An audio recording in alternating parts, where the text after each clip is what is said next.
anak.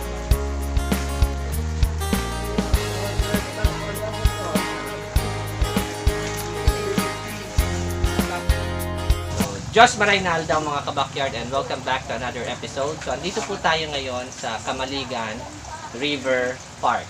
So andito po tayo ngayon sa isang exhibit, aquascaping exhibit. So balit na makikita natin dito ay mga aquascape, aquariums, and ornamental fish display. So kasama po natin ngayon sa hapon na ito si Ma'am Judith po.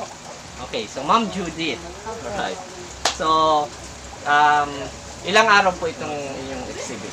Simula po ito na February 10 and then matatapos po sa February 14. Bakit kayo na niya sa hobby po na ito? Kasi yung anak ko mahilig sa isda. Yeah, and then pangalawa, napansin ko lang nung nagsimula kami mag-alaga ng koi, kumanda yung negosyo ko. So ano po ba ang inyong pinakababalan? Ano po yung inyong ginagawa? I'm a real estate developer. I own two subdivisions. One is Elizabeth Heights, Malabangan. The other is Spearville sa Philippines. So nung pag-alaga nyo nung koi, parang... Anak sila. So it was such a blessing for us. Yung knowing na hindi lang sa kapwa-tao ma-extend yung pagmamahal. Yung parang yung pwede pala na mag-capable tayo na mag-alaga ka pa na yung talagang other living things. So parang ano siya, pa-family. Iba kasi yung pagtingin ng pet. Iba naman talaga yung pag mag-exert ka ng effort. So talagang you are dedicated. Yeah, actually I'm very supportive mom. My daughter can be here. So ako yung nagbabantay. Okay, ayos ako. Oo nga no, kasi My daughter is a minor. She's 10 years old. So simula pa lang nung pagpunta ko dito sa Bakyard, nakikita ko na si ma'am talagang asikaso siya. No? So ma'am, meron din tayong nakita dyan sa tabi mo, no? Na Opo, aquaponics. Aquaponics po. Opo. Ayan.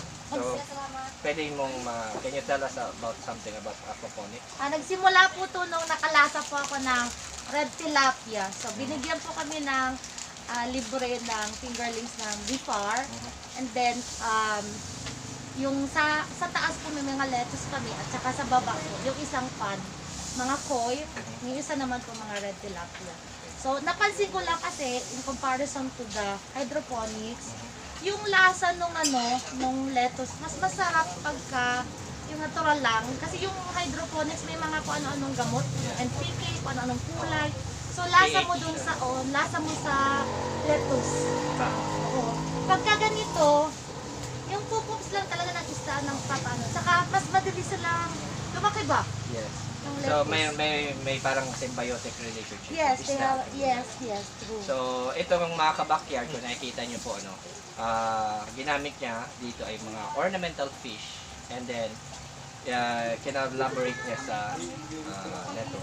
Yeah, and then we also use yung natural materials like yung kawayan sa bahay o sa bahay yung mga kawayan. Then meron din na mga yung recycled na coke lang, 1.5 tsaka 2.0. That's it. Now, so basically, si ma'am siguro ay just having fun. Diba? Kasi hobby mo lang talaga siya. Yeah, hobby namin. So yun naman talaga ang importante mga kabakyard. Dapat talaga ay masaya tayo sa ginagawa natin. No? Sakay pa ba kayo doon? Tsaka nakakatipid na ako, hindi na ako bumili ng lettuce. Isang piraso lang na sweet, tapos marami namin na. Yeah. So lahat ng nandito na mga ornamental fish ay for sale. Opo, for sale po. Mabibisita ka kayo sa? Ang fish farm po namin nasa Calabanga sa Pagatpatso na size. Okay. So andito rin sila sa Camaligan River Park till February 14 po. Okay, till February 14. So pasyal po kayo. Valentine's Day.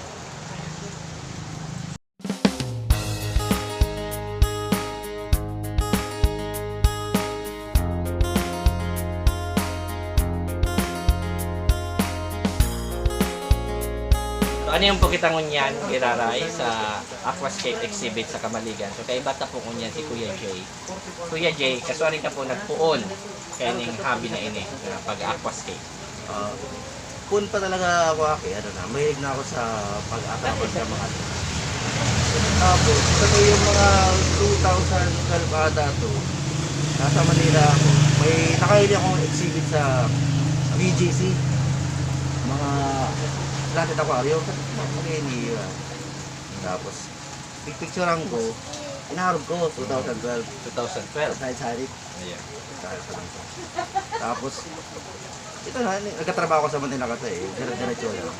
Karata. Tapos, habang nag-search ako sa YouTube, yan, nahiling ko, uy, ito pa rin sa laga sa Mantinakata. Nakapada ako na nag-aquas ko. Ayan. Community. Kaya hindi naman ko na, hindi ko na nagbabali pa. Pero, nag-try na ako ng design. Tapos mga 2015, yan, nagbuha na ako magbali sa mga group. Sino ba upang Facebook? Nakapaya ang Facebook na kayo. Tapos ito mga primero ko, pag nakagibok akong saro, yan, pag nasawa ko, ibenta ko. Mabilis sa benta. So, ibig sabihin, may response to market, ano? Oo, May response siya. Yan, So, yan. 2015 pasa na yan. 2015, 15, 17, 18, nag-attend ako ng mga housekeeping sa Manila. Tikit-tikit, tapos mga exhibit, tikit-tikit ko yan. Tambay sa Cartimar, kada weekend, sa Cartimar. Hanggang sa nakabilisada ko na sa mga master sa housekeeping sa Manila. So, dapat ako nagpapatakot sa inyo. Yung mga gabos na ini na mga setup na nasa likod, kamo mismo ang nag-design. Okay. So, syempre, ang mga kandidat kayo ni nagbabari na lang iyan sa design. Depende sa design, sa detalye, material. Ikaw ang budget mo. Kung gusto nyo compare ang budget nyo, kaya. So, marirecommend mo ba ito sa mga, for example, mga baguhan o beginners na gusto mag-try ng aquascape? Pwede man siya. Pwede. Ang the best sa mga newbie, nagpuon-puon pa lang, mga mga moss na madaling. Moss. So, dahil man kay Juan pa dyan yung mga CO. Mga low-tech na plants. Basta totoo lang ang mga para sigurado mo. So, siguro, pagtuturuan mo naman sila. Alam mo surog man. Baka ang feedback sa tuya. Okay, so aside digdi sa inyong exhibit digdi sa Kamaligan, ano? So, saan ka po ninda makakala? Nagwa ka pong social media? Ito akong YouTube channel man. Nature's Dream. Tapos ikaw pa kung sa na bago pala, aquascaping na, kaya hindi ako masyado na. So, Facebook page. Facebook page, aquascaping na kasi. Baga pala may kami beta show, baka mag-Facebook live kami. So, thank you very much, Kuya Jay, sa oras at panahon. Maraming salamat and good luck, Sendo. Thank you, sir. Yan.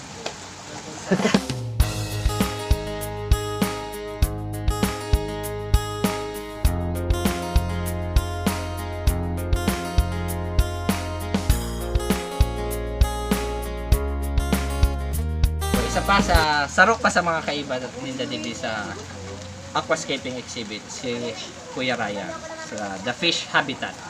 Okay, Kuya Raya, kaswaring ka pa man, nagpuon kayo ng hobby man na ito. Nagpuno ko kanina kung bago mag-pandemic pa.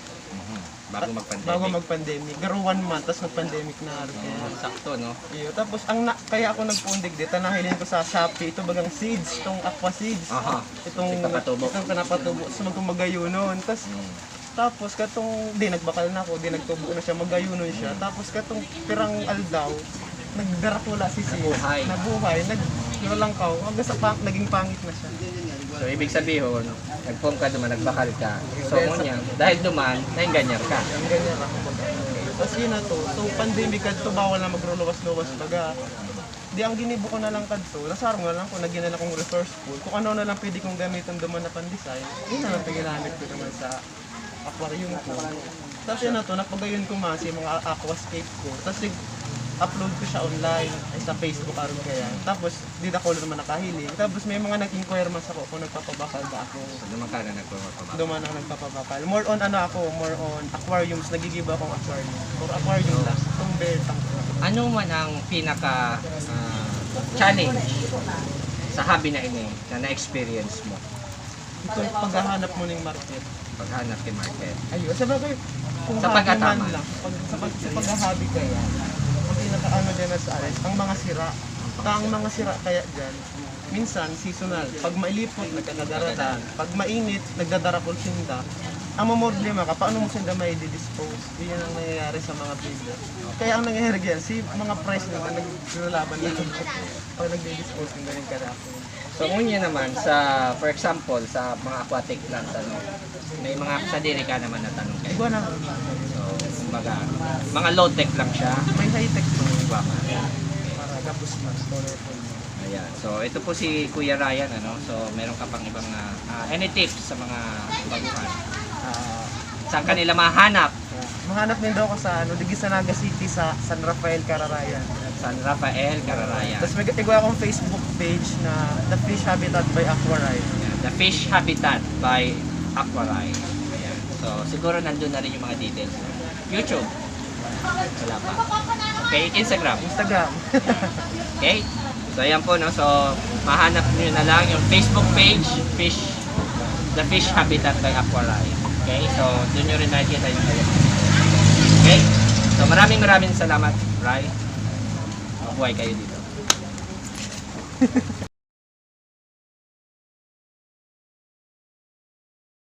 So, hanggang dito na lamang po yung ating vlog, So, yung mga walang gagawin dyan sa weekend, pwede po kayo magbumisita dito sa Camaligan River Park. Again, shout out po pala kay NKJ and Gapi House. Shout out din kay Kenshi at kay Ma'am Jing.